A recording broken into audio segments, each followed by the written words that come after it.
Ayatollah Ali খামেনের পর ইরানের সর্বোচ্চ নেতা কে হচ্ছেন, এই প্রশ্ন এখন সকলের মনে ঘোরাফেরা করছে। ইসরায়েলি জায়নবাদী আগ্রাসনের বিরুদ্ধে এবং আমেরিকার এই সাম্রাজ্যবাদী আগ্রাসনের বিরুদ্ধে মধ্যপ্রাচ্যে একমাত্র কণ্ঠস্বর গত ৩৬ বৎসর ধরে যেভাবে সিংহ গর্জন করে এসছে, সেই জায়গায় নতুন কোন ব্যক্তি আসবেন যিনি আয়াতুল্লাহ খামেনেয়ির মতো নির্ভীক হবেন, তিনি সাহসী হবেন, পারবেন কি এই যে ভয়ঙ্কর বিপদের সময় যখন যুদ্ধ চলছে জোর কদমে, এই যুদ্ধের রাশ হাতে নেয়ার পর ইসরায়েল এবং আমেরিকার ২০ দাঁত ভেঙে দিতে পারবেন কি এই নতুন নেতা? সেই প্রশ্নই এখন প্রত্যেকটি মানুষের মনের মধ্যে ঘোরাফেরা করছে। আর এই আবহে ইতিমধ্যে আমরা জানি অনেকেই একটি গুঞ্জন করছেন যে আয়াতুল্লাহ আলী খামেনেয়ির দ্বিতীয় সুযোগ্য পুত্র আয়াতুল্লাহ মুজতবা খামেনেয়ি তিনি পরবর্তী উত্তরসূরি হতে চলেছেন আয়াতুল্লাহ আলী খামেনেয়ির। চলুন আজকের এই ভিডিওতে আমরা বুঝে নেওয়ার চেষ্টা করি যে খবর ইতিমধ্যেই সোশ্যাল মিডিয়াতে ছড়িয়ে পড়েছে যে আলী খামেনেয়ির পরবর্তীতে তার ছেলে মুজতবাই হচ্ছে তার উত্তরসূরি। এই গুঞ্জন কতখানি সঠিক তার চুলচেরা বিশ্লেষণ করে আমরা বুঝে নেওয়ার চেষ্টা করি। তবে এই ক্ষেত্রে দুটি গুরুত্বপূর্ণ বিষয় উল্লেখ করবার প্রয়োজন। ইরানে ৮৮ সদস্যের যে এক্সপার্ট কাউন্সিল আছে, সেই ৮৮ জনের কাউন্সিলই ঠিক করবে যে কে হবেন ইরানের পরবর্তী ধর্মীয় সর্বোচ্চ নেতা। তবে এই ক্ষেত্রে একটি টুইস্ট রয়েছে। টুইস্ট এই, গত বছর যখন জুন মাসে আমেরিকা ইরানের ওপরে অপারেশন মিডনাইট হ্যামার চালিয়েছিল এবং ইরানের তিনটি পারমাণবিক কেন্দ্রে B-2 বোমারু বিমান দিয়ে ব্যাপক ধ্বংসকাণ্ড চালিয়েছিল এবং ইসরায়েলি একাধিক মিসাইল ইরানের বেশ কিছু বিজ্ঞানীকে খুন করে দেয়, তারপরেই আলী খামেনেয়ি সতর্ক হয়ে গিয়েছিলেন এবং সতর্কতামূলক ব্যবস্থা হিসেবে, অর্থাৎ যদি তার ওপরেও এই ধরনের গুপ্ত হত্যার ঘটনা ঘটে যায় তাহলে ইরানে যাতে কোনো নেতৃত্বের সংকট না হয়, যাতে কোনো অন্তর্দ্বন্দ্ব অন্তর্কলহ হয়ে ইরান যাতে ভেঙে না পড়ে, ইসলামিক বিপ্লব যেন মিথ্যা না হয়ে যায়, তার সমাধানের জন্য এই দূরদর্শী নেতা আয়াতুল্লাহ আলী খামেনেয়ি তিনি ৪ জনের নাম প্রস্তাব করে গিয়েছিলেন, যাদের মধ্যে একজনকে যাকে সব থেকে যোগ্য মনে হবে এই এক্সপার্ট কাউন্সিল ৮৮ জনের সদস্য বিশিষ্ট যে এক্সপার্ট কাউন্সিল তারা এক জায়গায় বসে ভোটাভুটির মাধ্যমে নির্বাচন করবেন কে হবেন সেই নেতা। তবে এখানেই যে টুইস্টের কথা বলছিলাম, সেই ৪ জন ব্যক্তির নামের মধ্যে কিন্তু আলী খামেনেয়ির পুত্র অর্থাৎ মুজতবা খামেনেয়ির নাম নেই। তাই একথা খুব জোর দিয়ে বলার কোনো সুযোগ নেই যে আলী খামেনেয়ির পরবর্তীতে ইরানের সর্বোচ্চ ধর্মীয় নেতা তার ছেলেই যে হতে চলেছেন। আরো একটি সম্ভাবনা কথা অনেকেই গুঞ্জন করছেন, তার নাম হলো আলী লারিজানি, যিনি আয়াতুল্লাহ আলী খামেনেয়ির অত্যন্ত বিশ্বস্ত নির্ভরযোগ্য উপদেষ্টা ছিলেন সুদীর্ঘ সময়ের জন্য, যে আলী লারিজানির হাতে এই যুদ্ধ পরিচালনার দায়িত্বভার অর্পণ করেছিলেন খোদ আয়াতুল্লাহ আলী খামেনেয়ি। তাই এই সূত্র ধরেই অনেকেই মনে করছেন যেহেতু আলী লারিজানি যুদ্ধ পরিচালনার দায়িত্বভার পেয়েছেন এবং তিনি যদি এই যুদ্ধে সফলভাবে বিজয়ী হওয়ার রাস্তা তৈরি করতে পারেন, পরবর্তীকালে দেশের মানুষ এই আলী লারিজানির হাতেই সর্বোচ্চ নেতার ভার অর্পণ করতে পারেন। তাহলে কি এই আলী লারিজানি পরবর্তী সুপ্রিম লিডার হবেন? এখানেও কিন্তু উত্তর এই, খুব স্পষ্ট করে বলা যায় আলী লারিজানি দেশের পরবর্তী সুপ্রিম লিডার হচ্ছেন না। কেন হচ্ছেন না তার সহজ উত্তর এই, ইরানের সর্বোচ্চ ধর্মীয় নেতা বা সুপ্রিম লিডার হিসাবে মনোনীত হওয়ার জন্যে যে ধর্মীয় ন্যূনতম ডিগ্রিটুকু দরকার সেই ডিগ্রির নাম হলো আয়াতুল্লাহ। অর্থাৎ ইসলাম ধর্মে বিশারদ হতে হবে, পাণ্ডিত্য থাকতে হবে, বিশেষ মাপকাঠিকে পার করতে হবে। সেই নিরিখে আলী লারিজানি কিন্তু এখনো পর্যন্ত তিনি আয়াতুল্লাহ ডিগ্রিধারী নন। যদি আলী লারিজানিকে নির্বাচন করতে হয়, এই মুহূর্তে ইরানে যে সংবিধান রয়েছে, ইসলামিক বিপ্লবের পর ১৯৮০ সালে যে সংবিধান গৃহীত হয়েছে ইরানে, সেই সংবিধান মোতাবেক কোনোভাবেই যিনি আয়াতুল্লাহ নন তিনি কিন্তু কোনোভাবেই দেশের সর্বোচ্চ নেতা নির্বাচিত হবেন না। এমনকি আয়াতুল্লাহও না, গ্র্যান্ড আয়াতুল্লাহ দেশের সর্বোচ্চ নেতা নির্বাচিত হবেন। এটাই ছিল সংবিধানের নিয়ম। একবার দেশের সংবিধানকে সংশোধন করে আলী খামেনেয়িকে, যেহেতু তিনি দেশের সবচাইতে উপযুক্ত মানুষ ছিলেন, দেশের প্রেসিডেন্ট এবং বিপ্লবকে যিনি বাস্তবায়িত করেছেন আলী খামেনেয়ি, তার বেলায় সংবিধান সংশোধন করে গ্র্যান্ড আয়াতুল্লাহ থেকে নামিয়ে এনে আয়াতুল্লাহকে দেশের সর্বোচ্চ নেতা নির্বাচনের সুযোগ করে দেওয়া হয়েছিল সংবিধান সংশোধনের মধ্য দিয়ে। এবার এই সংবিধান সংশোধনের সম্ভাবনা নেই বললেই চলে, কারণ দেশে একাধিক যোগ্য মানুষ যারা পরবর্তী শাসক হিসেবে দেশের দায়িত্বভার গ্রহণ করতে পারেন একাধারে, অন্যদিকে তাদের আয়াতুল্লাহ ডিগ্রিও রয়েছে। তাই আলী লারিজানির সম্ভাবনাও কিন্তু খুব ক্ষীণ।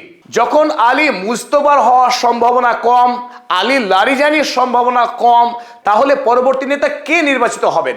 যদি খুব অল্প সময়ের মধ্যে নেতা নির্বাচন করা না যায়, ইরানের মধ্যে কি একটা অন্তর্কলহ সৃষ্টি হবে? নিজেদের মধ্যে হানাহানি করে এই বিপদের সময় কি আরো বিপদ বেড়ে যাবে? তা নিয়েও কিন্তু অনেকের মনেই মারাত্মক রকমের আশঙ্কা তৈরি হয়েছে। কিন্তু এই প্রসঙ্গে আমরা একটা কথাই বলবো যে ইরান সংবিধান পরিচালিত একটি ডিসিপ্লিনড নেশন, যেখানে কোনো অরাজকতার সৃষ্টি হওয়ার সুযোগ খুবই কম। কারণ ইরানে এখনো পর্যন্ত জনগণের নির্বাচিত সরকার রয়েছে, রয়েছে একটি শক্তপোক্ত সংবিধান, এবং সর্বোপরি দেশের মানুষের রয়েছে সীমাহীন দেশপ্রেম। তারা প্রত্যেকে ঐক্যবদ্ধ এই জায়নবাদী আগ্রাসন, মোসাদ এবং সিআইএর যে সমস্ত ষড়যন্ত্রকে চুরমার করে দিয়ে ইরানের যে শাশ্বত স্বাধীনতা, সেই স্বাধীনতাকে বাঁচিয়ে রাখতে তারা ঐক্যবদ্ধ। ইরানের মানুষ দেখেছে সিআই এবং মোসাদ কিভাবে সাদ্দাম হোসাইনকে খুন করেছে, মুয়াম্মার গাদ্দাফিকে খুন করেছে, মধ্যপ্রাচ্য জুড়ে যে ত্রাস সৃষ্টি করে রেখেছে। সেই একই ঘটনার অংশ হিসেবে তারা ইতিমধ্যেই আলী খামেনিকেও শহীদ করেছেন। তাই যদি নিজেদের মধ্যে অন্তর্কলহ সৃষ্টি হয়, নেতৃত্ব নিয়ে যদি কাড়াকাড়ি ভাগাভাগি শুরু করে দেয়, তাহলে সেই সুযোগে মোসাদ এবং সিআইএ মিলিতভাবে ইরানকে ধ্বংস করে দেবে, ইরানে রক্তের গঙ্গা বইয়ে দেবে, সেই সুযোগে ইসরায়েল এবং আমেরিকা। তাই আমাদের দৃঢ় বিশ্বাস ইরানের মানুষ এই ঘোর বিপদের দিনে নিজেদের মধ্যে কোনো রকম সংঘাতে যাবে না, বরং তারা সুশৃঙ্খল ভাবেই পরবর্তী নেতা নির্বাচন করবেন। চলুন আমরা এবার দেখে নিই আলী খামেনেয়ি সুষ্ঠুভাবে উত্তরসূরি নির্বাচনের জন্য তিনি যে 4 নাম নির্বাচন করে গিয়েছিলেন, যে 4 নাম তিনি দিয়ে গিয়েছিলেন গোপনে উইল হিসাবে, সেই 4 জন সৌভাগ্যবান ব্যক্তি কারা শুনে নি তাদের নাম। প্রথম যে ব্যক্তি ছিলেন তাদের মধ্যে ইরানের সুপ্রিম কোর্টের বর্তমানে যিনি প্রধান বিচারপতি গোলাম হোসেন মহসিনী। এই গোলাম হোসেন মহসিনী তিনি হলেন একজন অন্যতম ব্যক্তি। দ্বিতীয় ব্যক্তি হিসেবে আসগার হিজাজি, যিনি হলেন ইরানের ডেপুটি চিফ অফ স্টাফ, এবং আলী খামেনেয়ির তিনি অত্যন্ত কাছের মানুষ ছিলেন এই হিজাজি। তৃতীয় অন্যতম দাবিদার ব্যক্তি পরবর্তী নেতা নির্বাচিত হওয়ার ক্ষেত্রে তিনি হলেন হাসান খোমেনি। হাসান খোমেনির পরিচয় এই, আয়াতুল্লাহ রুহুল্লাহ খোমেনি 1979 সালে ইংরেজ এবং আমেরিকানদের দেশ থেকে তাড়িয়ে ইসলামিক বিপ্লব যিনি করেছিলেন, প্রথম আলী খোমেনির শিক্ষক আয়াতুল্লাহ রুহুল্লাহ খোমেনি, সেই খোমেনির নাতি হলেন এই হাসান খোমেনি। তারও পরবর্তী নেতা নির্বাচিত হওয়ার জোরদার সম্ভাবনা রয়েছে। আমরা চলুন দেখে নিই এবার চতুর্থ ব্যক্তি কে। এই চতুর্থ ব্যক্তি হলেন আলী রেজা আরাফি।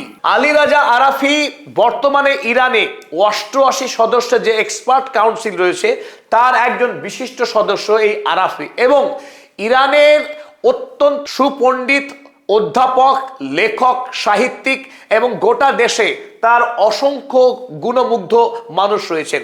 তাই এই 4 জন বিশিষ্ট ব্যক্তির মধ্যে যে কোনো একজনকে নির্বাচন করতে পারেন ইরানের বর্তমান এক্সপার্ট কাউন্সিল। কিভাবে এই 4 জন ব্যক্তির মধ্যে একজনকে নির্বাচন করবেন সেই পদ্ধতি বোঝার জন্য চলুন আমরা দেখে নিই ইরানের সাংবিধানিক পরিকাঠামোটা একটু। তবে আরো একটি কথা আমাদের স্মরণ রাখা দরকার এই প্রেক্ষিতে, মোজতবা খামেনির নাম একেবারে উড়িয়ে দেওয়া কিন্তু সম্ভব হচ্ছে না এই মুহূর্তে। তার কারণ এই, গোটা ইরান জুড়ে মানুষ শোকবিহল, শোক সন্তপ্ত, এবং খামেনি পরিবারের প্রতি মানুষ এখন সংবেদনশীল। তারা প্রত্যেকে খামেনি ছায়া খুঁজছেন। যেহেতু মুজতবা আলী খামেনির পুত্র, সেই দিক থেকে মানুষের কিন্তু সহানুভূতি, মানুষের ভালোবাসা রয়েছে এই মুজতবা নামের প্রতি। মুজতবার মধ্যে আলী খামেনেই ছায়া খুঁজে পাচ্ছেন ইরানি জনতা। তাই এটাও হতে পারে দিনের শেষে, যেহেতু ইতিমধ্যেই মুজতবা তিনি আয়াতুল্লাহ, তার সমস্ত কোয়ালিটি তিনি অ্যাচিভ করেছেন, হতেও পারে যে এক্সপার্ট কাউন্সিল এই 4 জনকেই বাদ দিয়ে তার ছেলেকেও নির্বাচন করলেও করতে পারেন। তাই মুজতবার নাম একেবারে ঝেড়ে ফেলা যাচ্ছে না এই মুহূর্তে। তবে আসলে পরবর্তী উত্তরসূরি কে হবেন তা বোঝার জন্য আমাদের বুঝে নেওয়া দরকার ইরানে যে সাংবিধানিক কাঠামো, ইরানে যে সরকার চলে, সেই সরকারের শক্তি এবং এখতিয়ার কতটা, কারা কোন কোন শক্তি এবং এখতিয়ার ভোগ করে, সেটা একটু বুঝে নেওয়া ভীষণ দরকার। চলুন আমরা দেখে নিই। ইরানে প্যারালাল ভাবে সরকারের 2টি শক্ত ভিত রয়েছে। একটা ভিত হচ্ছে এই সুপ্রিম লিডার, যিনি সংবিধানেরও ঊর্ধ্বে এবং তার অস্ত্র হলো ফতোয়া, যিনি ধর্মগুরু হিসেবে ফতোয়া জারি করে দেশের ভিশন এবং মিশন ঠিক করেন। দেশের রাষ্ট্রীয় দৃষ্টিভঙ্গি কি হবে, বিদেশের সঙ্গে সম্পর্ক রক্ষার ক্ষেত্রে ইরানের লক্ষ্য কি হবে, তার ইকোনমিক দৃষ্টি কি হবে, এবং ইরান রাষ্ট্রের কোন কোন রাষ্ট্র বন্ধু হবেন, কোন কোন রাষ্ট্র শত্রুর তালিকায় থাকবে, এই যাবতীয় গুরুত্বপূর্ণ সিদ্ধান্ত যিনি ঠিক করেন তিনি হলেন এই সুপ্রিম লিডার। অপরদিকে দেশের আভ্যন্তরীণ শাসন প্রণালী, যে গভর্নেন্স সিস্টেম, প্রাত্যহিক দিনের যে শাসন শৃঙ্খলা, সেখানে পুলিশ, রাজস্ব, অর্থনীতি, পুলিশ প্রশাসন থেকে শুরু করে যাবতীয় যে কাঠামো দাঁড়িয়েছে একটা সরকারের, সেই সমস্ত চলে এই পার্লামেন্টের প্রেসিডেন্ট, তিনি এর নির্ণায়ক শক্তি। জনগণের ভোটে নির্বাচিত পার্লামেন্টারি সদস্যরা তারা প্রেসিডেন্ট নির্বাচন করেন। এই প্রেসিডেন্ট তিনি দেশ পরিচালনা করেন। কিন্তু দেশ পরিচালনা করলেও তিনি আভ্যন্তরীণ বিষয়ে প্রধান হওয়া সত্ত্বেও দৃষ্টিভঙ্গি এবং গুরুত্বপূর্ণ সিদ্ধান্ত গ্রহণের ক্ষেত্রে কিন্তু তিনি নির্ভর করেন এই সুপ্রিম লিডারের ওপর। এখন দেখা যাক এই সুপ্রিম লিডার এবং এদিকে প্রেসিডেন্ট, এই 2 প্রধানকে কারা নির্বাচন করেন। খুব সহজ করে বললে, একদিকে সুপ্রিম লিডার, অন্যদিকে পার্লামেন্টের প্রেসিডেন্ট, 2 লিডারকেই নির্বাচন করেন ইরানের সাধারণ জনগণ এবং ভোটের মাধ্যমে। কিন্তু এখানে একটা কথা কিন্তু বলা রয়েছে, সেটা কি, যেখানে পার্লামেন্টারি সদস্যদেরকে ইরানের প্রত্যেক প্রাপ্তবয়স্ক ভোটার ভোটদানের মাধ্যমে নির্বাচন করে পার্লামেন্টের সদস্যদেরকে, কিন্তু সুপ্রিম লিডার নির্বাচনের ক্ষেত্রে প্রত্যেক ভোটারের ভোটাধিকার নেই। এখানে নির্দিষ্ট শিক্ষাগত যোগ্যতা থাকলে, যারা রাজনীতি সম্পর্কে ওয়াকিবহাল এবং শিক্ষিত, সেই সমস্ত ব্যক্তিদেরকে আলাদা করে নির্বাচন করা হয়। সেই ভোটাররা 88 জন সদস্য, যাকে বলা হয় অ্যাসেম্বলি অফ এক্সপার্টস, সেই অ্যাসেম্বলি অফ এক্সপার্টস গোটা দেশ থেকে 88 জন বিশিষ্ট বুদ্ধিজীবী মানুষকে নির্বাচন করে এই নির্বাচিত ভোটারের একটা অংশ। এই অ্যাসেম্বলি অফ এক্সপার্টস যারা 8 বছরের জন্য নির্বাচিত হন, যদি এই মেয়াদে সুপ্রিম লিডারের মৃত্যু হয়, পরবর্তী সুপ্রিম লিডার যদি মনোনয়ন করার প্রয়োজন পড়ে, সেই ক্ষেত্রে এই 88 জন সদস্য তারা ভোট দানের মাধ্যমে নির্বাচন করেন পরবর্তী সুপ্রিম লিডার কে হবে। এই 5 জন ভবিষ্যৎ উত্তরসূরির মধ্যে থেকে একজনকে নির্বাচন করবে ওই 88 জনের কাউন্সিল। তারা ভোটের মাধ্যমে ঠিক করবেন এই 5 জনের মধ্যে একজনকে তারা নির্বাচন করবেন ইরানের পরবর্তী ধর্মীয় সর্বোচ্চ নেতাকে। আমরা যে অ্যাসেম্বলি অফ এক্সপার্টসের কথা বললাম, সেই অ্যাসেম্বলি অফ এক্সপার্টস তারা ঠিক করবেন এই 5 জন ব্যক্তির মধ্যে কোনো একজন নির্বাচিত হবেন পরবর্তী নেতা হিসেবে, নাকি এদের বাইরে থেকে কোনো একজন সুযোগ্য ব্যক্তিকে তারা নির্বাচন করবেন, বেছে নেবেন। তবে এই মুহূর্তে যেহেতু দেশে এখন এমার্জেন্সি চলছে, দেশ এক ভয়ঙ্কর যুদ্ধের সম্মুখীন হয়েছে, যে যুদ্ধে ইতিমধ্যেই দেশের সর্বোচ্চ নেতা শহীদ হয়ে গিয়েছেন, তাই এই মুহূর্তে দেশ পরিচালনার জন্য একটা অন্তর্বর্তী সরকার আজকেই তৈরি হয়েছে। ইতিমধ্যেই ইরানে তৈরি হয়ে গেছে অন্তর্বর্তী সরকার, যে অন্তর্বর্তী সরকারের একজন অন্যতম মুখ হলেন এই মাসুদ পেজেশকিয়ান, ইরানের বর্তমান প্রেসিডেন্ট, আর ইরানের সুপ্রিম কোর্টের প্রধান বিচারপতি গোলাম হোসেন মহসিনী। এই 2 জন ব্যক্তি ইতিমধ্যে নির্বাচিত হয়েছেন। আর তৃতীয় সদস্যকে নির্বাচন করা হয়েছে গার্ডিয়ান কাউন্সিল থেকে, যদিও তার নাম এখনো অফিসিয়ালি আমরা হাতে পাইনি। চলুন গার্ডিয়ান কাউন্সিল কি একটু দেখে নেওয়া দরকার 1 মিনিটের জন্য। এখন প্রশ্ন, আয়াতুল্লাহ আলী খামেনি যে ধীশক্তি দিয়ে, ব্যক্তিত্ব দিয়ে এতদিন ধরে ইরানকে আগলে রেখেছিল এই রাক্ষসী শক্তির বিরুদ্ধে, ইরানকে যখন সারা পৃথিবী থেকে বিচ্ছিন্ন করে রাখা হয়েছিল রেজিস্ট্যান্স ইকোনমি তৈরি করে ইরানকে আত্মস্বাবলম্বী করা, ইরানের অভ্যন্তরের সমস্ত জিনিস তৈরি করে ইরানকে শক্তিশালী রাষ্ট্রে রূপান্তর করার যে মহান কাজ আয়াতুল্লাহ খামেনি করেছিলেন, যে কাজের উপরে ভর করে আজকে আমরা দেখতে পাচ্ছি আমেরিকা, ইসরায়েল এবং মধ্যপ্রাচ্যের সকল ধনী রাষ্ট্রকে একাই ইরান মোকাবেলা করছে। আধুনিক যুদ্ধক্ষেত্রের সংজ্ঞা বদলে দিয়েছে ইরান একা।